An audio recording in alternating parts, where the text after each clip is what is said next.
Okay. Epithelial glands. Epithelial glands secrete or synthesize and release many substances. Epithelial glands are classified by 4 characteristics, whether they are an exocrine gland or an endocrine gland, by the substances they secrete, by their structure, and by their mechanism of secretion. So, there are 2 types of gland secretion: exocrine gland secretion and endocrine gland secretion. Exocrine gland cells release secretions onto the surface of the epithelium directly or through ducts. Endocrine glands do not have ducts. During development, the ducts they have disappear. Endocrine glands release hormones into the interstitial fluids that surrounds them. The hormones diffuse into nearby capillaries and are carried to target cells in the body where they interact with appropriate receptors. Hormones regulate and coordinate the activities of other tissues, organs, and organ systems. Endocrine glands and hormones will be discussed in the endocrine lecture and will not be discussed further here. Okay, exocrine glands secrete different substances, and that is another way to classify them. Serous gland cells release watery substances like sweat, saliva, and tears. The secretions often contain enzymes that help protect us from microorganisms or help us digest food. Mucus gland cells release glycoproteins that absorb water and make mucus. Mixed exocrine glands, like salivary glands, contain more than one cell type. They release both serous and mucus secretions.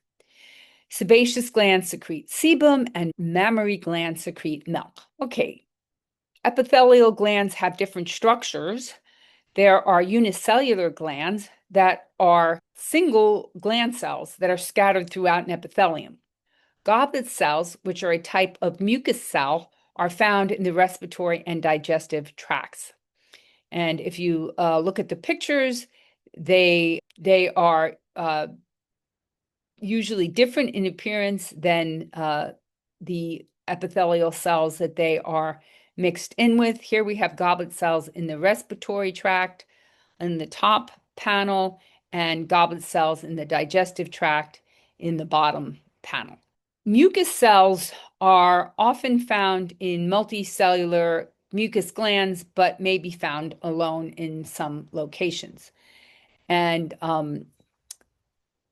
in these locations, they will be labeled, mucus cells. For example, we saw in the prior slide that in the salivary gland, there was more than one cell type. There were serous cells and there were mucus cells. Multicellular glands may be found as a secretory sheet, which is an epithelium predominantly composed of gland cells that releases secretions into the lumen of an organ. A secretory sheet lines the stomach and makes mucus, and it protects the stomach from acids and enzymes made by other stomach cells.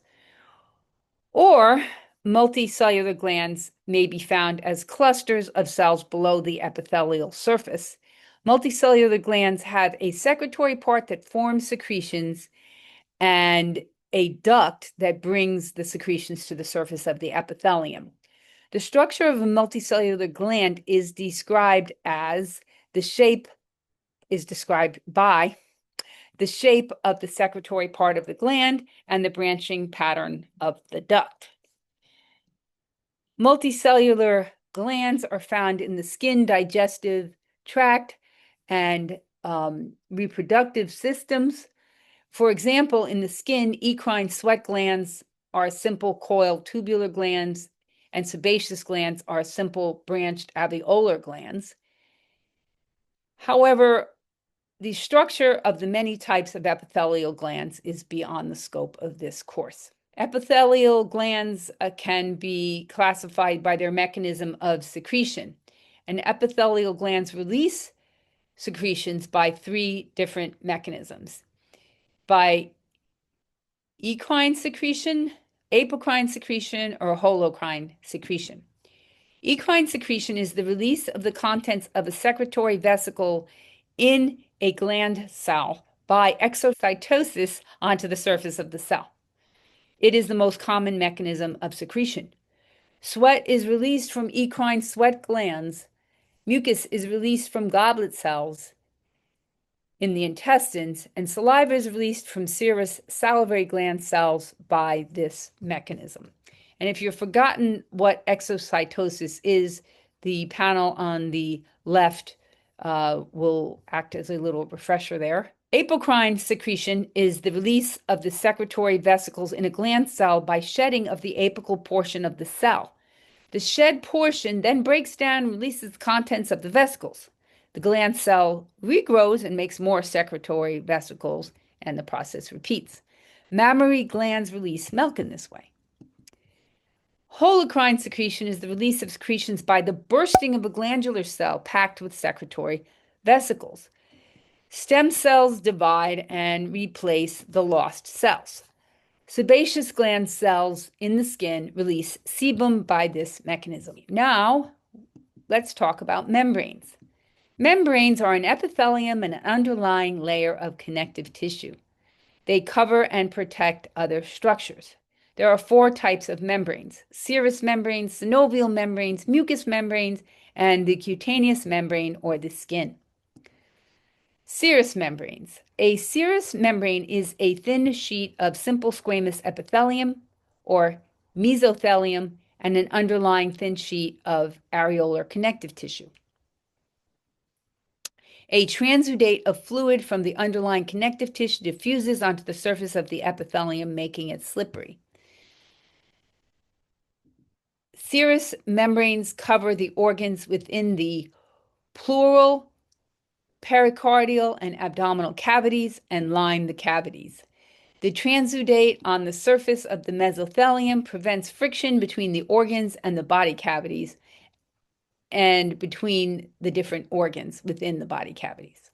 Internal organs are constantly moving with beating of the heart, with breathing, and with digestion of the food. So there is a lot of opportunity for friction. Serous membranes are named by location. Those that cover the lungs and line the pleural cavities are called the pleural.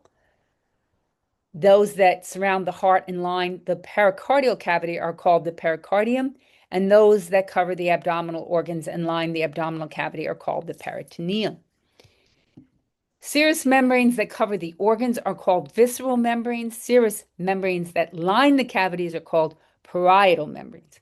Therefore, there are visceral pleura and parietal pleura, visceral pericardium and parietal pericardium, and visceral peritoneum and parietal peritoneum. This takes some studying on to learn these phrases without getting them confused and remembering what the heck it is that you're talking about. So I would remind you to particularly study that little part there. The visceral and parietal layers of the pleura are separated by a thin layer of lubricating serous fluid in the pleural cavity. The visceral and parietal layers of the pericardium are separated by a thin layer of lubricating serous fluid in the pericardial cavity. And here's a picture showing the visceral pericardium covering the surface of the heart and the parietal pericardium sitting against the mediastinum. The parietal pericardium has been cut open so that you can see the heart within the pericardial cavity. The visceral and parietal layers of the peritoneum are separated by a thin layer of lubricating serous fluid in the peritoneal cavity. Okay, now synovial membranes. Synovial membranes line synovial joint cavities and secrete synovial fluid. And we already were introduced to those when we learned about synovial joints. Mucous membranes, or mucosa, consist of a layer of epithelium over a lamina propria, which is a layer of loose areolar connective tissue. Mucus glands secrete mucus onto the surface of the epithelium. Just a note, lamina propria is a layer of loose connective tissue. It is not to be confused with the basal lamina and reticular lamina of the basement membrane, which are parts of the basement membrane. Okay, mucous membranes may be composed of different types of epithelia. The mucous membranes of the oral cavity has a non-keratinized stratified squamous epithelium. The mucous membrane of the small intestines has a simple columnar epithelium. The mucous membrane of the trachea has a pseudostratified ciliated columnar epithelium. And the mucous membrane of the urinary tract has a transitional epithelium. So it is not any particular type of epithelium that makes a mucous membrane. Rather, it is the fact that that mucus glands secrete mucus onto the surface of the epithelium. Okay, mucous membranes are continuous with the skin at the eyelids, nose, mouth, anus, urethra, and vagina. Mucous membranes are lubricated by mucus and in some areas by the secretions of other glands. Mucous membranes protect the body from mechanical and chemical stresses, dehydration, and dangerous microorganisms. And finally, the cutaneous membrane. The cutaneous membrane is the skin. The epithelium is keratinized stratified squamous epithelium, and there is an underlying layer of loose areolar connective tissue and dense irregular connective tissue. We will cover the cutaneous membrane or skin in the next lecture. And then we just have a summary slide here. And that's it. And I will see you guys soon.